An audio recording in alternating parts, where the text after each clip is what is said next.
So there's a lot of confusion around negative keywords for Google Ads and when to actually use them. I'll explain based on the thousands of campaigns that we've run, the three main scenarios that I come across.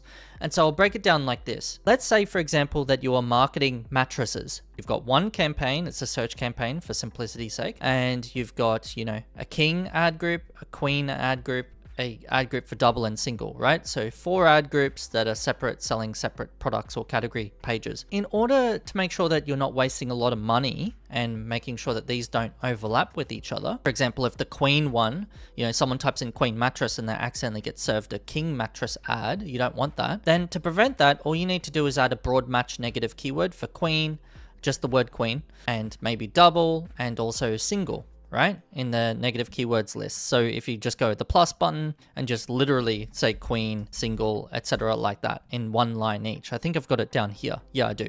So something like this, right? And so that way that they're not going to overlap with each other. That's how I would do it. So that's quite easy to understand, right? And it avoids cannibalization is what we call it when campaigns or ad groups eat each other, okay? So let's go over to a more difficult use case.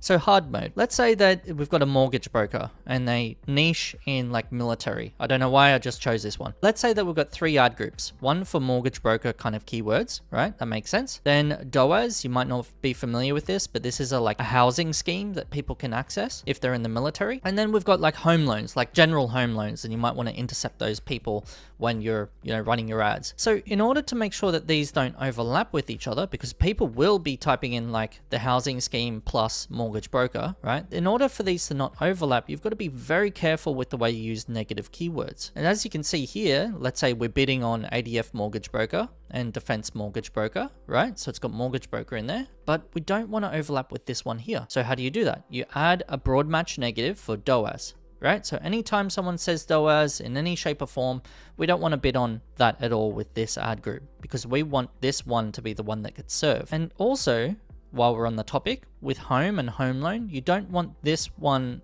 to compete with this one, right? Because that's why you've got 2 different ad groups. Therefore, you type in the word home, but if you're finding this like really kills all your impressions for these ones, you probably don't want it as a broad match negative, so keep an eye on it, and you'd probably just want like home loan as a phrase match negative instead.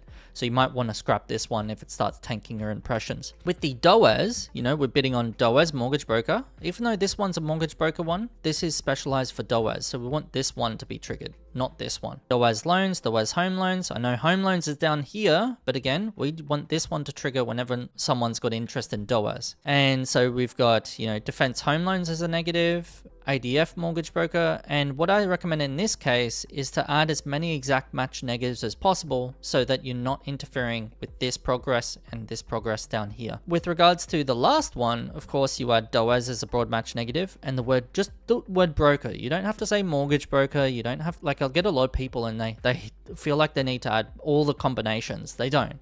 You just add the root word of the trigger. So if what's getting triggered is the word broker, then you just add broker.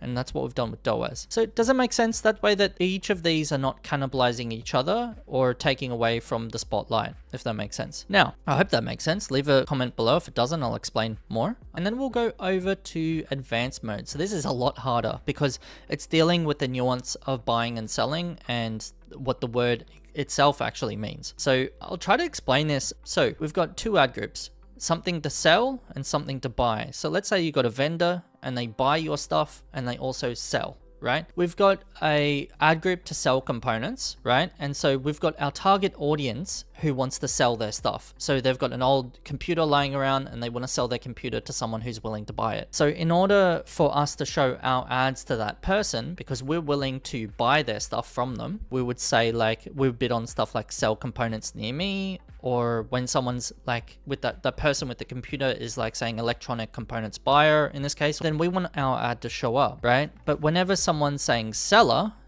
because that person doesn't want to buy a computer, they want to sell their computer. Does that make sense? And this is why it's confusing. And so of course we don't want to bid on anything that says seller or anytime someone's saying like computer part seller, so that these two don't compete against each other, right? So you've got in this case buy components near me, or in this case buy a computer near me, or computer seller near me. In that case, you would have buyer as a broad match negative. But in this case, I would probably be cautious about the use of seller as a broad match and a buyer as a broad match negative. Keep an eye on it, see if it tanks your impressions, because if it does, then you're going to have to switch this to an exact match negative. Okay, so that way you're trying to be very tricky in the way of using the root word of the trigger, right? The root word is buyer and the root word seller.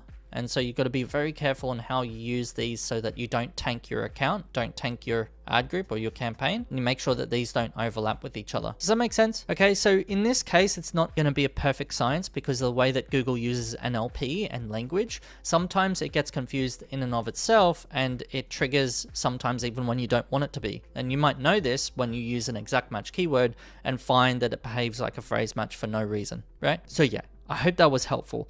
Again, if you've got any questions, leave them below. I'm more than happy to answer you, and I'll see you in the next video. Thanks.